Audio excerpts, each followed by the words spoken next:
Gripping the hilt with both hands, you duck down and swing at the legs. Your blade crunches against the side of the knee. King falls. On the way down, he slams into your shoulder with one of his large wooden hands, striking you like a club. With his other hand, he tries to grab you, but you twist out of his grasp and he completely falls to the floor, hitting the cold floor with a crack. The king gets to his hands and knees but cannot stand. Swiftly raise your sword high and bring it down on the back of his neck like an executioner. Sure enough, the wood splits with a blow. King falls flat on his face, his chin now tilted down thanks to his broken neck. You turn to charge the halfling, only take a step before a long wooden arm wraps around your neck and squeezes not terribly tightly but firmly, stopping you dead in your track. Ung's other arm slams down onto your sword hand, knocking your weapon out of your grip. You clamber against the floor. Stump leaps up onto the counter, a large smile on her face. Squeeze him, made Muriel. Squeeze him in his long neck. I'm guessing she's just saying like, kill him. I thought you were going to work out a new agreement, you say. Should have come peacefully but you swing the big hack and hurt King Brom. I should say the word right about now. When she's holding you with one hand, Ung grabs the side of your neck with her other hand as you struggle to free yourself. First Avis and now this puppet. Everyone's trying to strangle you. It might be, another bitch. You see, I'm forgetting bitches at this point. There's so many bitches at this point that I'm just forgetting them. There's just so many fucking bitches every fucking where. I'm not talking about Ung, by the way. I'm talking about the fucking halfling. They're just all over the goddamn place. First Avis, now this puppet. Everyone's trying to strangle you. Might be able to invest in some neck armor, like a large frigid spike collar. What am I, dog now? Fucking squeezy squeeze, make a head poppy pop, shouts Stump. Ung tightens her grip around your neck slightly, but you can still grasp out. No DD, no squeezy, I surrender. Stump scowls and glares up past you to Ung. Squeezy, faster, kill. She jumps down from the counter, begins to stalk toward you, her finger pointed at the puppet. Slowly, reluctantly, the wooden finger begins to squeeze tighter. Your vision is going to close in when you see Phobes sink out from behind a puppet. Yeah, guessed as much. And a puppet hanging on the wall. Quickly and confidently, Phobes stalks up behind Stump. With a fluid motion, slides her dagger across the halfling's throat. Blood spurts. Oh, she just killed him. I thought if she was gonna hold her like hostage or something. Across her halfling's throat. Blood spurts forth, soaking Stump's front and spattering the floor. Stump's eyes are wide, staring as she falls to her knees and flat onto her face. Ung's grip on your throat slackens, then you're free. Swiftly you pick up your sword from the ground, spin around to face the puppet. Ung stands motionless, staring down at the halfling and the growing pool of blood. You are tempted to ask Ung something to the effect of, "Are you and I good now?" It's likely not necessary. The puppet seems to have forgotten about you. Giving Phobe a weary look, you say, "My thanks." Phobe ignores you as she joins Ung in staring down at the halfling corpse as though she and the puppet are having a moment of silence for the departed puppet master. Great. This was a very bad situation. This is a very bad situation. Killing a contact?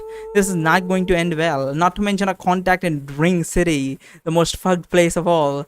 Hopefully the most fucked place of all. If there's even more fucked place on in this world of medieval fantasy, then I don't fucking know what to do. Apologies about that. You call to the puppet of the king, who Stump called King Brom. The king is sliding around on his stomach. You suspect he would slide on his stomach, except that it's too large.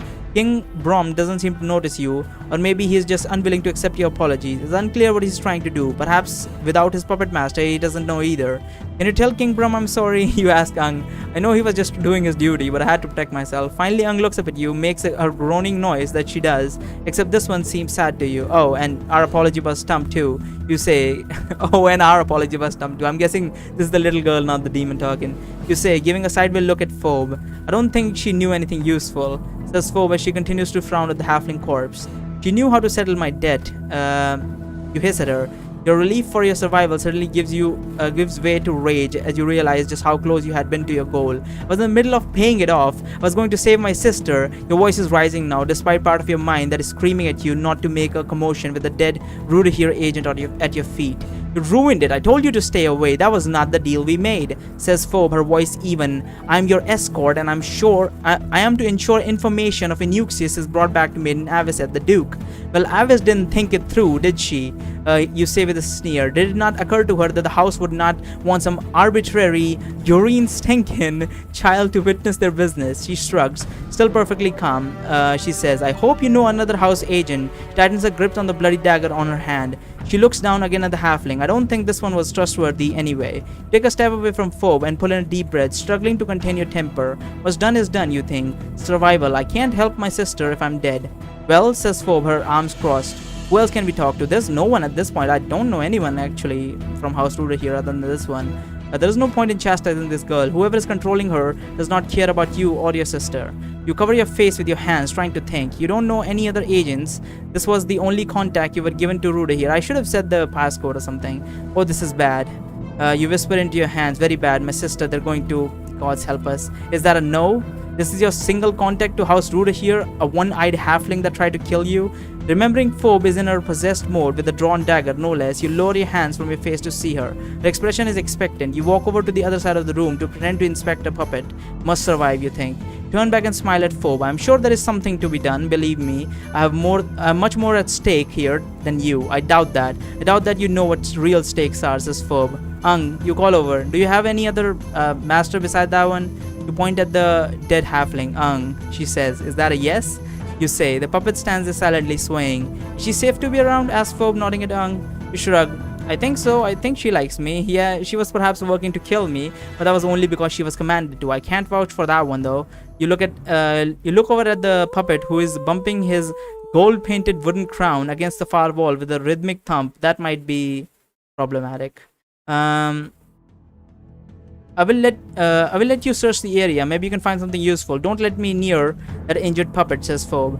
Not the words or composure of a little girl, you think. Why can I not associate with normal folk? Yeah, pretty much never. I think the most normal person we really have run into from this world's perspective would be Anne, and the second most, or maybe the dwarves. And that's pretty much it. Other than that, I guess Bonebrow, I mean, from this world's perspective, I don't know if he would be considered normal considering he's homosexual, which our world would be fine with for the most part, but this is a medieval world, so I'm not sure how accepting they are of homosexuality. But anyhow, now the words are composed. Yeah. I'm gonna finish off the puppet. I feel like that is a Morse code or something. It's thumping. Finish off the puppet. I'm going to get that injured puppet over there out of its misery. You say. Ung either didn't hear you or is ignoring you as she continues to stare at Stump's corpse. That thing is making a lot of noise and could be dangerous, you say. Ung lets out a low moan but does not take her eyes off Stump.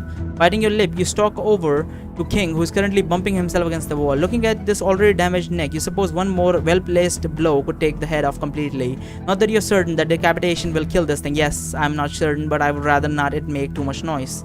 You raise the sword and bring it down with a crack. King was moving, and so you didn't strike it cleanly. Chip flies loose. The king swings his arm. Leap back before getting struck. Look out, fool, shouts Phoebe, but you don't need the warning. The sound of hard footsteps behind you announce trouble. Oh boy. Turning around, you see only a blur of Ung's lacquered eyes as she slams into you with her whole body. Her own body, wham. Lift her off your feet, hit the wall. You get to your feet as swiftly as you can with your hands in the air. Dropping your sword. No, Ung, my apologies. Ung moans at you. Right, won't happen again. You say, keep your hands up. I was just worried it was giving a Morse code or something. Say, keeping your hands up. He's going to pick up my sword and sheath it, that's all. Do as you promised by slowly picking up your sword and slide it into your scabbard. Ung goes back to staring at the corpse of Stump. Maybe she likes Stump more than I expected, you think. You can't imagine Stump was a kind mistress. Still, you suppose the puppet master was her creator, and that's worth something. Spotting string on the counter, you swiftly walk over, pick it up. It's a spool of what looks like puppet string, strong and thin. How about I tie up the puppet, you say to Ung. She ignores you. You sigh and put the string away as you kneel down beside the corpse, preparing to search her.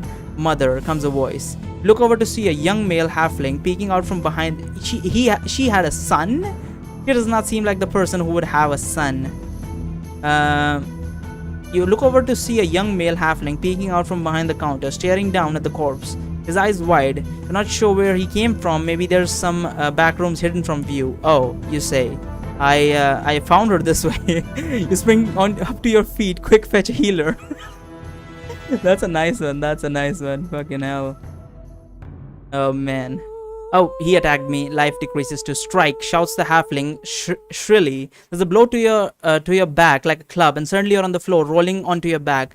Ung is towering over you, her arm up, and her fingers clench into a fist. She's frozen in place. With a face contorted with rage, the halfling charges at you, something glinting in his hand. You draw your sword as you get to your knees. The halfling leaps up again. You fall onto your back again. The point of your sword up. The halfling impales himself onto your weapon. The wrath of his face now replaced with agony as his chest flashes and bites in, as his weapon flashes and bites into your chest. You throw his small body off of you, pull your blade out of him, and effortlessly lob the halfling's head off, spraying blood. Complete decapitation was not exactly your intent, but your blade cut so well as though the sword itself wanted to give halfling a quick death. A wood chisel rolls out of the headless corpse's hand, slipping on gore as you get to your feet. You put your hand up toward Ung. Sorry about that. It's starting to look like we have something against halflings, but I certainly don't. Ung makes her noise as she now stares at the head of the young halfling. All I wanted to do was pay my debt, and this fucking demon thing, he ruined it, you mutter. We best clean up this mess, you call to Phoebe, who ignores you as she walks around inspecting the room. Ung, please drag this body behind the counter, you say, pointing at the corpses of Stump. Ung continues to sway, seemingly not listening. You sigh as you grab the corpse by her limp hands and drag her. At least she's light, but she is leaving a huge smear of blood. Gods, we're going to need water and rags.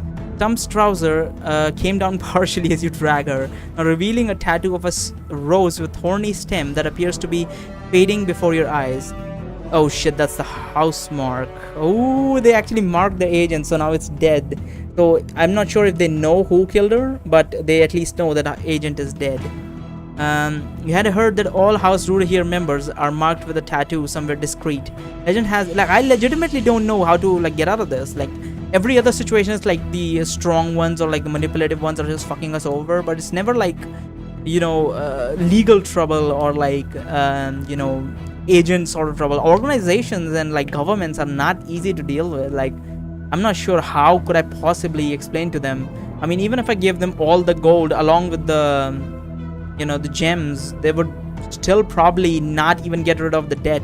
Just say that, okay, you get to live. But if that's the case, then the deal is off, because we will still be in debt, and at the same time, what is his name? We might even get punished, and we wouldn't have. They would probably take the gem as well, and we won't be able to get any information about Nuxius. But yeah, pretty much this situation is fucked beyond fucked. Yeah, this situation is done. Like, I actually have no clue how could he possibly get out of this. Like, I legitimately have no clue. Like, Egra, even if you found Egra, I don't think we can deal with this situation at all. But alright, let's do this. Whatever happens, happens. The house mark, you think. You had heard that all House Rudahir members are marked with a tattoo somewhere discreet. Legend has it that this tattoo is magical and a curse, really, that allows authorities of Rue to slay a member at will, regardless of location. You remember a story of a Rue agent being captured by a rival gang only to perish before he could be interrogated. Absolute slavery, you think. Now the tattoo is gone, and you half wonder if you imagined it. You take a deep breath and gather your thoughts. Even if you could clean up the bloody mess left by Stump, the headless halfling will need buckets and buckets of water to clean up. This is bad, you mutter. Maybe there's a carpet I can use as a cover, but it's going to stink like blood all over the goddamn place. It's gonna stink like iron. Looking around, there's no carpet in sight. You startled out your thoughts by Phoebe calling to you. Nikolai, there is some good news. She's in the entrance to another room. Don't call me that, you whisper. I don't like people knowing that name. Hero would be nice, but you can call me Rooster if you must. I'll also accept Dragon.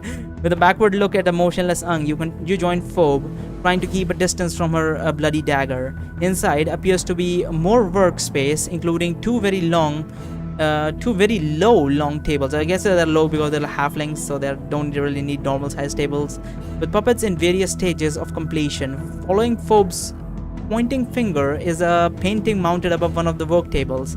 I feel like we should get out of here, because as soon as the mark disappears, even if there are no agents or House Rudahir here, they must have some scouts or like people and stuff in the area, and they will probably get the information. Okay, the agent is dead, let's go check it out, what happened. So it's probably not a good idea to stay around, but I guess there's really no other option to look around except for that. With a backward look, I mean, if we don't look around, we're going to die later, if not now.